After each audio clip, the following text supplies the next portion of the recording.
Dare to enter Crow's Quill's books, where tales of forgotten realms and fearless souls come alive.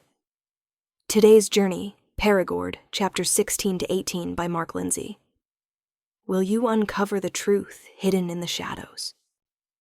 Chapter 16. The first thing Jason thought as he tried unsuccessfully to sit up was, "My head is going to explode."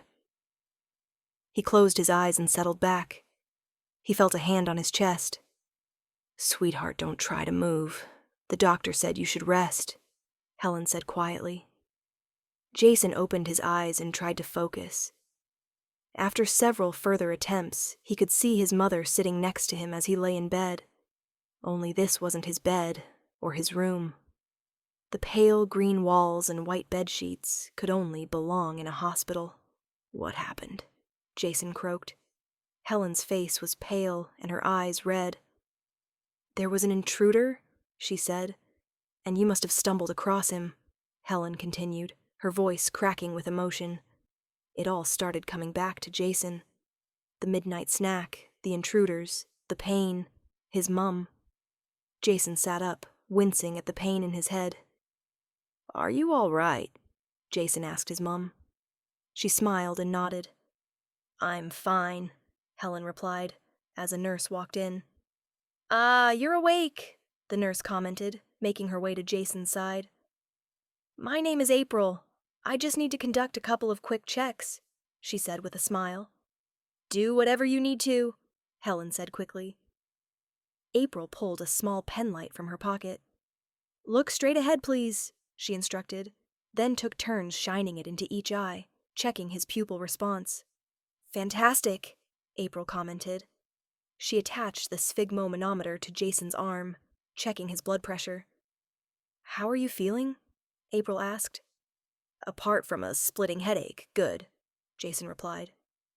April readjusted the meter, then rechecked his blood pressure. "Strange," she muttered. "Is everything okay?" Helen asked, looking concerned. April snatched the chart from the end of Jason's bed, flipping through previous notes, then updating it herself. April turned and faced Helen. "It's nothing but a simple machine malfunction. Jason's blood pressure is high. I wouldn't be concerned, though. I'm sure he's fine. It's just procedure anyway," April said reassuringly. Helen looked relieved. "The doctor will want to see you both later in the morning. Get some rest, both of you," April smiled, then departed. Jason slumped back in his bed. "So, how did I get here?" Jason asked. Helen let out a deep breath. "I heard a commotion downstairs. I tried calling out to you, and after a minute I heard running footsteps. Then the front door opened and slammed shut," Helen said, her face ashen as she recalled the events. "Did you see them?" Jason replied. Helen shook her head. "Them, no. The sheriff said there was only one," Helen said. "What would the sheriff know?" Jason said, clearly annoyed at the mention of Perigord's chief law enforcer. "Well, after I found you lying there, I was hysterical. Before I could even call, the sheriff arrived. Apparently one of our neighbors had heard something and called the police. He was patrolling the area, and he saw a figure running across our yard. It was blind luck, he said.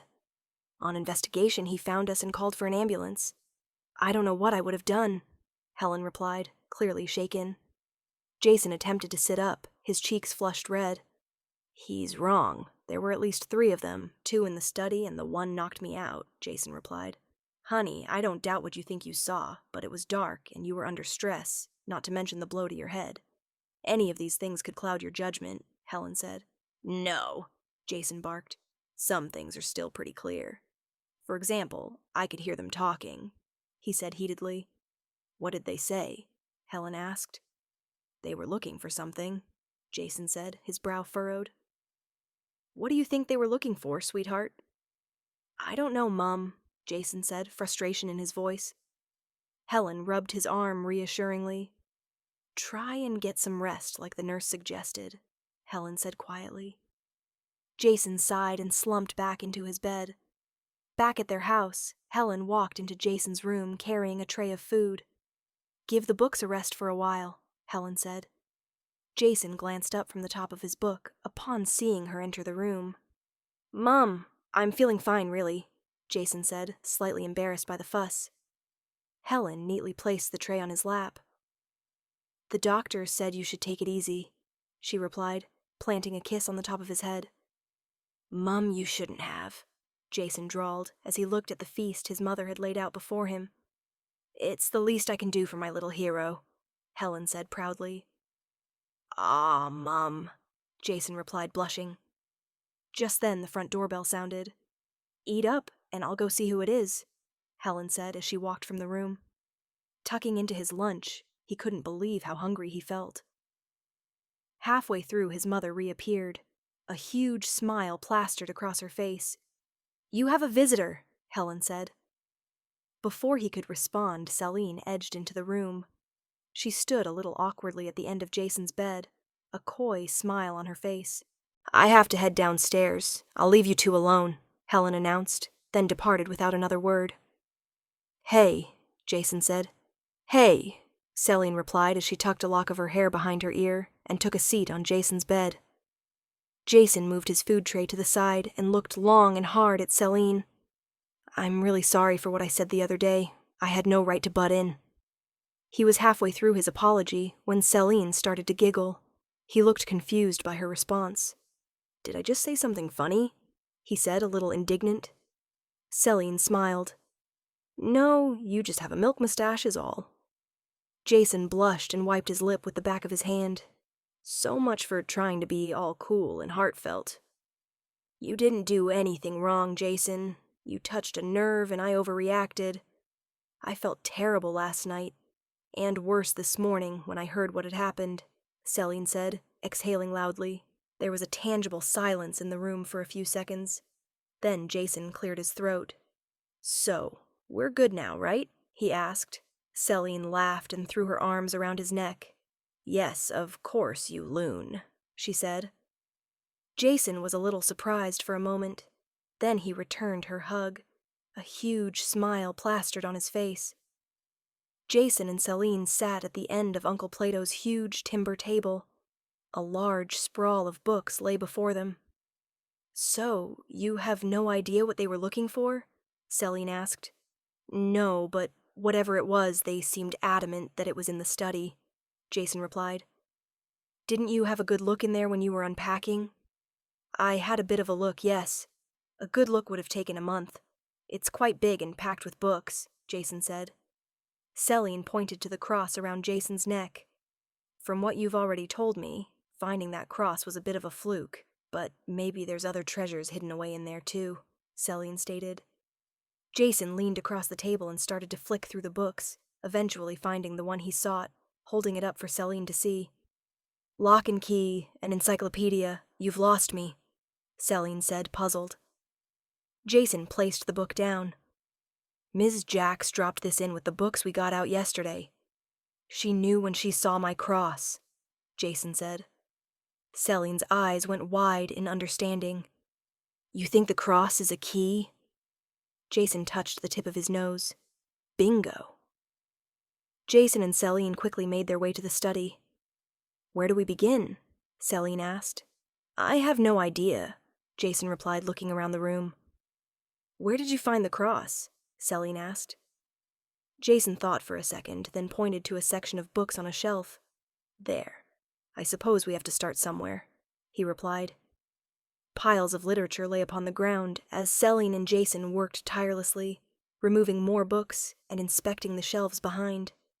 They had been working solidly for hours and had only managed a small section of the study when Helen appeared at the study door. She looked about, perplexed. "What exactly are you two doing?" she asked. Both Jason and Selene stopped and gave Helen a guilty look. "It's, Jason looked at Selene for help. "We're doing some research, Ms. Page," Selene said. Helen looked about, then let out a sigh. "Well, that makes it as clear as mud." "Look, I don't care as long as you clean up after yourselves," Helen said. "We will," Jason and Selene replied in unison. Helen was about to leave when she suddenly remembered something. "Jason, Mr. Walker rang. He was concerned when you hadn't turned up for work today. Helen said. Jason looked alarmed. "Crap, I forgot all about it," he exclaimed. "It's fine. He heard about what had happened here, and just wanted to make sure we were both okay," Helen said. "He also said anytime you're ready, just come in and he would sort out your orientation," she added. "That's quite considerate of him," Selene said. Jason nodded thoughtfully. "On a completely different subject. Selene and I are going to be here a while. Is there any chance she can stay for dinner?" Helen nodded. "We're having tacos if that's okay," Helen said. "Sounds great," Selene replied. "Good, I'll give Ursula a call and let her know," Helen said. Jason looked about the room. "I'm starting to think this was a waste of time," he said with a sigh. Selene sat down on a nearby pile of books. "You want to give up?" Jason ran his fingers through his hair, frustrated. "Yes, no, oh, I don't know. Obviously this key opens something, but it could be anything or anywhere," he replied. "I think we're close. Really close. Like the answer is staring us in the face," Selene said, her voice trailing off. "What are you thinking?" Jason asked, but Selene ignored him, deep in thought. "My grandmother sometimes says to me when you're faced with a problem you can't solve, view it from a different angle," Selene said, brightening to the idea. Jason looked skeptical. "Is this where we stand on our heads and use our inner eye or something?" he replied. Selene sighed. "Humor me, will you?" Selene asked as she walked over to the entrance to the study. Standing in the doorway, she turned and looked back, motioning for Jason to join her. He rolled his eyes, but did as she requested. The pair of them were easily able to stand shoulder to shoulder in the doorway, with room to spare. Selene was scrutinizing the room while Jason stood in the archway looking bored. "What exactly are we looking for?" he asked. "I'm not sure," Selene said. "That narrows it down a bit," he muttered. "If what my grandmother has told me about your Uncle Plato is correct, I think if he was hiding something, he would do it in plain sight," Selene said with mild annoyance. "Maybe," Jason replied. "The first time you came here, what was the first thing that caught your eye?" Selene asked, watching his reaction closely. Jason mulled the question over in his mind before responding. "The first thing I noticed wasn't even technically in the room," Jason said. Selene raised an eyebrow. Jason shrugged his shoulders. "It was the brass plaque to your left," he said. Selene cocked her head and looked at the plaque bearing the wolf's head, engraving recessed into the timber of the doorframe. "I thought it might be a craftsman's signature," Jason said. Selene studied the plaque intensely, first running a finger across the image, then along the edge itself, attempting to pry it open with a fingernail, with no success. "It's stuck on there really good," she exclaimed. "Be careful, those thorns actually look sharp," Jason said as he reached out and touched the engraving, jerking his hand back as he pricked his finger on the indentation. "Sharp as a razor," he said, sucking on his cut forefinger. "May I?" Selene interjected. Jason nodded and swept his hand in a grand gesture. "Knock yourself out," he said. Selene placed her finger upon the wolf head and pressed. Nothing happened. She proceeded to push other parts of the plaque, each time with the same result. "Maybe," Selene whispered, then pressed against the thorns. "Wait, don't!" Jason said as the plaque made an audible click. They both watched in quiet fascination. Selene released her finger and the plaque swung open, revealing a brass inlaid keyhole. They both stared, dumbstruck. "Holy shit," Jason said. "Indeed," Selene replied. "How did you know?" Jason asked curiously. "I didn't, I guessed is all," she said. "Really?" Jason said. "Really, think about it. Sometimes you have to experience a little pain in order to gain knowledge," she said with a smile. "You're pretty pleased with yourself, aren't you?" "Just a bit. Now are we going to try that key or what?" she added. "You betcha." Jason nodded with a smile. Chapter 17. Jason held the key out to Selene. "Would you like the honor?" "After all, this was your discovery." "Why, thank you," she said daintily. Jason stepped to the side, watching closely as Selene raised the key and carefully inserted it into the brass hole. It slid into place perfectly. She chewed anxiously on her lower lip. "I can't believe how nervous I feel," she said. Jason nodded in agreement. "I wonder if this is how an archaeologist feels on the dawn of a new discovery," Jason asked. "Well, I suppose we're not going to find out just standing here," Selene said with finality, and turned the key. It moved smoothly in the lock, despite its obvious age. Selene removed the key and looked at Jason apprehensively. They waited quietly as the seconds ticked by. Nothing happened. "Well, that was a bust," Jason said, the disappointment thick in his voice. Selene was just about to reply when a faint clicking sounded from within the wall. This was followed by more mechanical sounds emanating from behind the bookshelves. They followed the noise along to the other side of the room. They looked at each other expectantly. The shelf in front of them started to edge forward from the wall. They could clearly hear the sound of cogs, hydraulics, and escaping air. Jason and Selene carefully stepped back, watching as the shelf completely shifted from the wall and came to rest on the brass railing encircling the room with a metallic click. The section of shelf then began to roll along the railing around the room, finishing neatly at the entrance of the study, completely blocking any chance of exit from the room. Where the shelf had been now stood an entrance into a secret passage, one that was completely obscured by darkness. Jason tentatively stepped forward, followed closely by Selene. Slowly, they entered the passageway. Jason groped his way along the wall until his eyes grew accustomed to the dark. "See if you can find a light switch," Jason instructed. They both felt along the walls clumsily. "I think I've got it," Jason muttered, barely uttering the words as the room was illuminated. "Whoa," Selene muttered. They looked around their location. It was easiest the smallest room in the house, narrow but long. Down the far end was a plain timber door.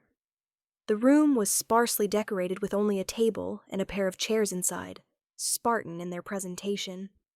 One wall had been dedicated to all manner of news clippings, photos, drawings, scribbles, and other varieties of weird trivia concerning the town of Perigord. Jason's first thought was of a crime drama where the detective has all his information pertaining to a case pinned up for easy recollection. Both Jason and Selene walked toward the wall. As they moved, something shifted underneath their feet. Before either one of them could react, the shelf that had revealed the secret chamber rolled back to its original position, subsequently preventing them from leaving. Jason looked at his feet, then up at Selene, sheepishly. "I think it was a pressure plate. Sorry," Jason said. "Wasn't your fault. Besides, hopefully that door at the end leads somewhere. Preferably out," Selene muttered. They continued to investigate their surroundings. On the other side of the room were shelves containing books and a variety of strange artifacts and items. "What do you think of all this?" Selene asked, puzzled. "I'm not sure," Jason replied, studying the information on the wall. He tapped a picture roughly in the center of the wall with his finger. "See this picture here? It's of Heinrich Perigord," Jason said. "I am from Perigord, you know," Selene replied dryly. "Well, all these other things, clippings, photos, and scribbles, have lines drawn toward his picture," Jason explained. "What, you think they're somehow connected?" Selene asked. "Exactly," Jason said excitedly. Selene looked at some of the clippings and notes. "It can't be. Look at this one." She motioned for Jason to look. "It's a headline about a missing person dated 1981. That's only 3 years ago. Heinrich died well over 200. One missing person from the early 80s, and this town's founding father could hardly have any relevant connection," Selene argued. Selene left Jason, who had started to take pictures of the wall using his cell phone, and walked over to the shelves on the opposite side. She began hunting amongst the items lying there, eventually picking up a large brown leather ledger. Flipping through the pages, she came upon something of interest. "Listen to this." Your uncle has marked a passage in this book concerning the harvest festival, Selene said. What have you got there? He asked curiously. Selene held up the ledger and showed the cover to him. It just says Perigord, and it has that image of the wolf stamped on it, she replied. What does it say about the harvest festival? Jason said, taking a deep breath. What doesn't it say about the festival? I mean, it goes on, she said, flipping through its pages for emphasis. Jason looked at his watch. I hate to put a damper on this, but it's nearly dinner time. We'd better get out of here before Mum suspects something's up, Jason said. Selene threw him a look of shock. You're telling me that you have no intention of informing your mum about your very own bat cave? She said in a mocking tone. Jason grimaced. Kind of. Does that make me a bad son? The worst, Selene nodded. I think it's time we try that door now, she added. The door at the far end of the room led down a long flight of steps and through a narrow passageway. Jason led the way, using the light from his phone to illuminate their footing. That light would have been useful earlier, Selene commented. Hindsight's a great thing, isn't it? Jason replied. They continued on, eventually arriving at a wall with a steel ladder leading up. I'm dying to see where this leads out, Selene whispered. The ladder led up a tight square shaft, which was closed at the top. Jason pushed against the opening, and after a few seconds of straining, the cover cracked and light flooded the shaft. Jason scrambled out and then assisted Selene from the hatch. Once clear, they looked at their surroundings. They were in a room about 6 feet square and 3 feet high, with small windows and a tiny door. This is some serious Alice in Wonderland shit. Where the hell are we? Selene asked. Jason was silent as he looked at the hatch from which they had exited. I know exactly where we are. It's my treehouse, Jason said with a smile.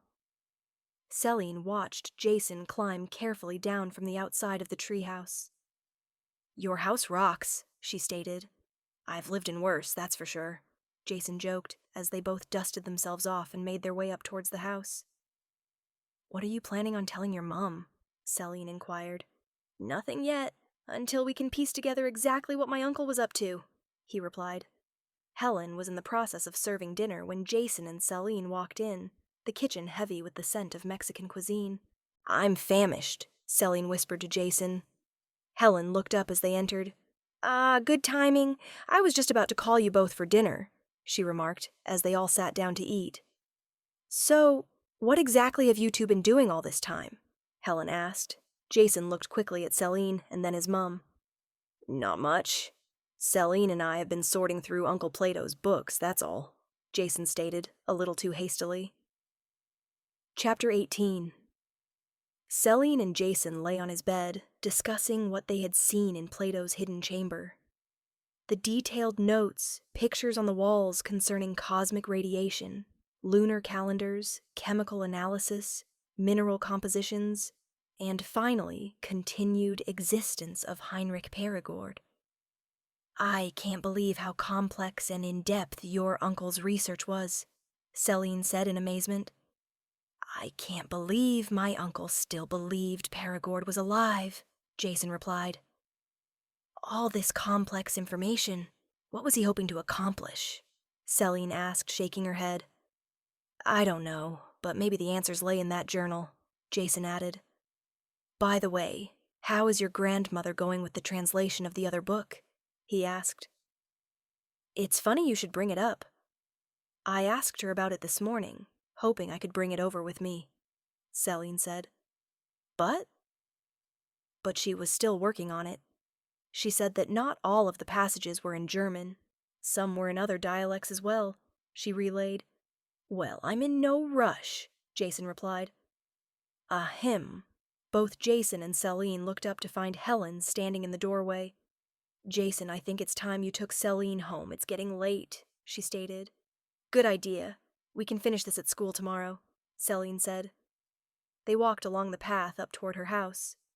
Thank your mum again for dinner, Selene said politely. No problem, Jason replied.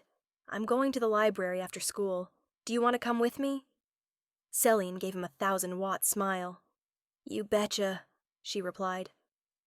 They were now standing on her doorstep when the front porch light suddenly flicked on. I'm glad you're okay, Selene said earnestly, and then, before Jason could respond, she gently kissed him on the cheek. Good night, Selene whispered and disappeared through the door. Jason stood there a moment, stunned by her actions. The kiss had been warm against his cheek. Her hair had brushed against his neck, smelling faintly of vanilla and spices. He closed his eyes and exhaled with a smile, before turning and walking away, a light spring in his step. As Jason exited from class next day, Selene snuck up behind and threw her hands around his face, covering his eyes. Guess who? She asked. Jason froze in his tracks, a smile appearing under her hands. Hector. No, wait, Tiberius, he replied deadpan. Selene burst out laughing, releasing her grip and spinning him around. Wouldn't that be a funny sight? She giggled, and after a moment Jason chuckled as well. What are you doing for lunch? She asked. Jason thought it over. My usual spot, he replied. Good, we can continue with the journal if you have it on you, Selene said. Damn it, I left it at home, he said in frustration. That's all right, we can do it after school, Selene replied. After I dropped you off last night, I went back down into Plato's library and tried to piece together the information on the walls. Did you come up with anything? Selene asked, her interest piqued. As a matter of fact, what I was able to dig up will blow your mind, he said with a grin. During lunch, they sat under a large tree overlooking the school's sports oval, eating sandwiches and poring over Jason's notes. Selene pointed to a passage he had written down. Is this correct? Plato has written that during the first hunter's moon of the new millennium, a cosmic event will unfold at the edge of our solar system that will awaken an unstoppable army, Selene stated. That's some heavy shit.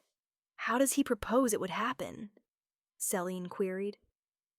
From what I could surmise, Uncle Plato predicted that a supernova would occur within the next 2 weeks, its subsequent radiation playing a pivotal part during a ceremony conducted at that precise moment, allowing the person conducting the ceremony to raise an unstoppable army, Jason said breathlessly.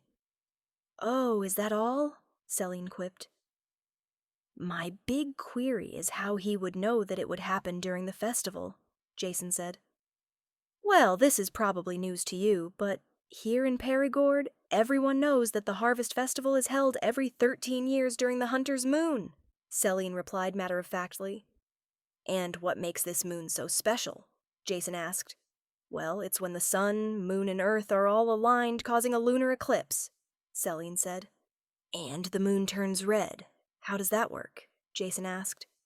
Selene thought it over a few seconds. We discussed it in class once. It's caused by the sun's radiation passing through the Earth's atmospheric gases. They are more prevalent this time of year, Selene said.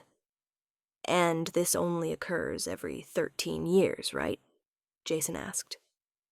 Selene nodded. Then maybe the mixture of the sun's radiation, and that from the supernova, will influence this ceremony my uncle was talking about, creating an army of super soldiers, Jason concluded.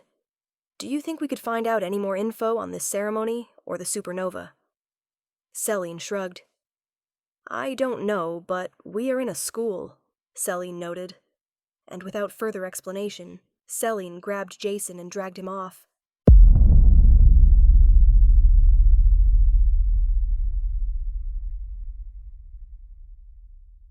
That seals today's tale in shadows.